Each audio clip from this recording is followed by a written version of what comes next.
I promised myself that I would talk about my first therapy session, and so I'm going to. Well, I don't even know where to start. The weird thing, first of all, was that I was thinking so much about how I would appear. I was thinking so much about what I should wear. And the whole time going there, which is crazy, there was this one thought that was kind of circulating in my brain of, why did I put on white shoes to black socks to Miss Piggy pink pants? I was being embarrassed by the thought of that woman judging me by how I looked, which is insane. I'm going there so she helps me deal with my loss. That vanished very quickly when I came there. But to cut matters short, I was not very happy with how the therapy session went. I expected it to be very different. Oh, I have a hot water bottle here. This one is actually my cat's, but I'm stealing it from him. Crazy, I know. I had so high expectations, so moving on, what I wanted to say is that this woman didn't know how to properly lead the conversation. I mean, I guess she started out how I expected her to, which was basically just telling me, feel free to say anything that comes to your mind that you want to share with me. I brought out one word, which was I, and I started tearing up, and I sobbed and cried the whole 45 minutes through. I didn't find my tissues, so she was kindly offering me some, but those were horrendous. They were harsh as a brick, and they gave me a peeling.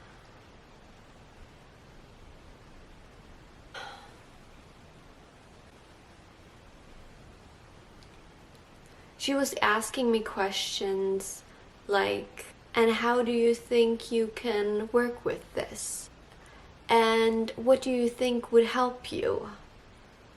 And I'm like, I'm asking myself these questions all day long. That was frustrating. Still, I cried the whole 45 minutes. And I am so glad that I took my sunglasses with me. I was not ready to have eye contact with other people. It was a little unfortunate that it was already very bleak outside. It was really gloomy. And so I had my black sunglasses on, walking around in a park where the light is even dimmer. I was barely seeing where I walked, and I was blinded by darkness. But I could make out as much that people were judging me.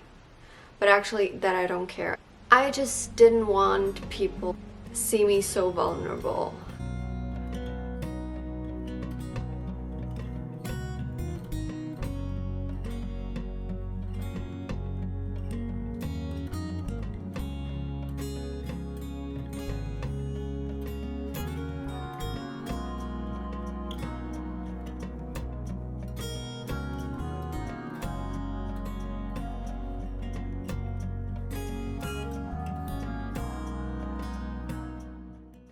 I know there's something called pastoral welfare, I believe, where you can talk to a pastor and they go through the issues that you have and try to explain how you can deal with it or how religion sees those things. Because I struggle the most with questions of life after death.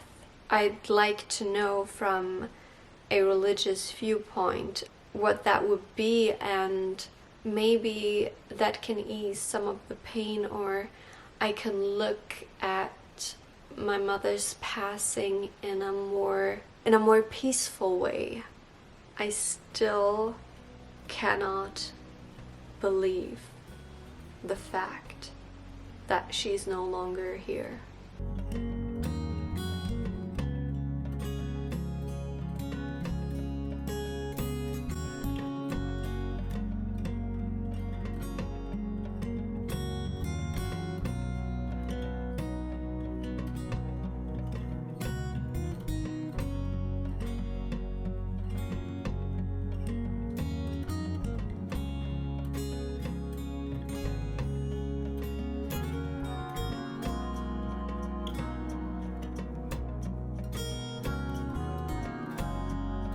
I'm missing my attitude.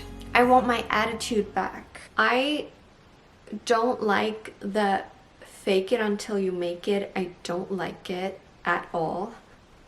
I feel how I feel, which is not great, but I cannot hide it from the world.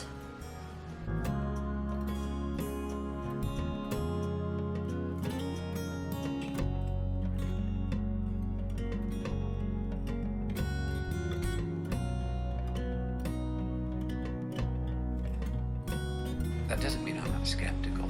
Correct. It does mean I'm not cynical. It doesn't mean I'm not clever and wise. Trust me, spending the whole day in bed is something I typically don't do because I don't like it. At some point I find it very uncomfortable. I'm not someone who lays down a lot. I like to sit up. I like to do something. But today I guess I just needed it. I was doing things that I like. I wrote a little bit in my agenda. I've been on my laptop and I've been knitting.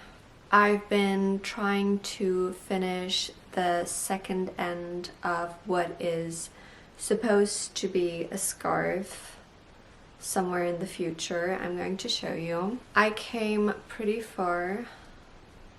Like, if you remember from the last video, I'm missing a little bit up here, and then I still have to do the tassels. But I still have quite a bit of yarn left, so I'm not sure how I'm going to proceed. Originally, I thought, well, I will need all of the yarn, and then for the middle part, I'm going to use not a cotton yarn, but a wool yarn, one that is very, very soft, like yarn from a merino sheep. I have yet to look for a color that suits this particular tone of red onto rat nails.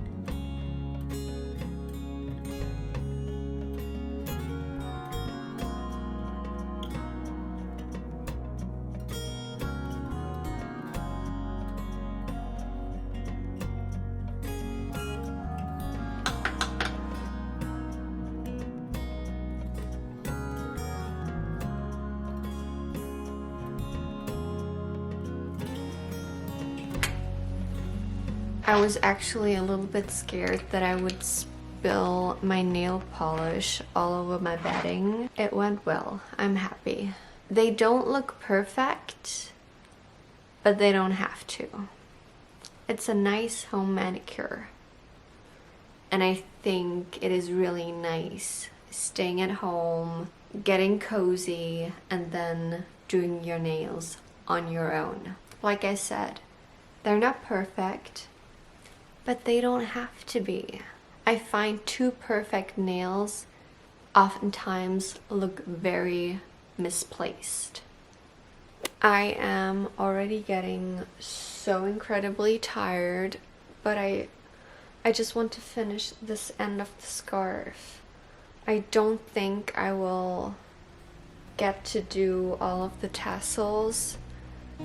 Moving on.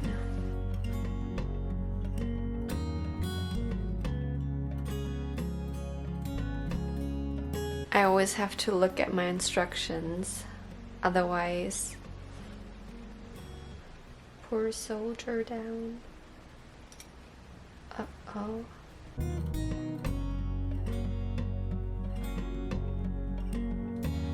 Saved. I have been listening to a podcast from Jay Shetty with Matthew McConaughey. So Jay Shetty asked Matthew McConaughey, "What validation do you pursue?" And Matthew answered, "My wife's, my children. I have a council in the sky. 3 people that were extremely important in my life. And I see them, wink at them, talk with them, and listen to them, run ideas by them, run decisions by them. And then I look up and see what their reaction is. I'm a firm believer that I have a guardian angel in heaven. That is my mom. And it's a nice thought, but it's also a very sad thought." This state that I am in is permanent. No.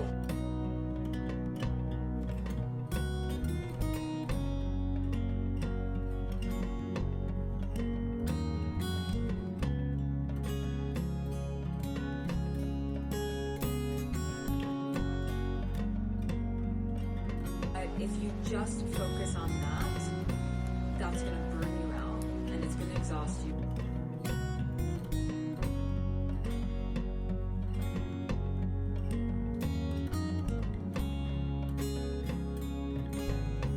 You know, it's difficult. Women, childbearing age, societal pressures, get married. I understand nothing but compassion for that.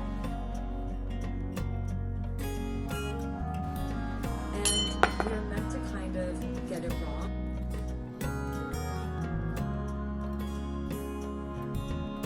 Be mindful of it.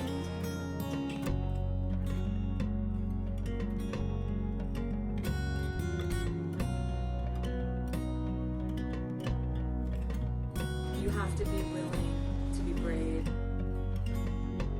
Acknowledge how strong you are. It takes a tremendous amount of resilience just to be a human being.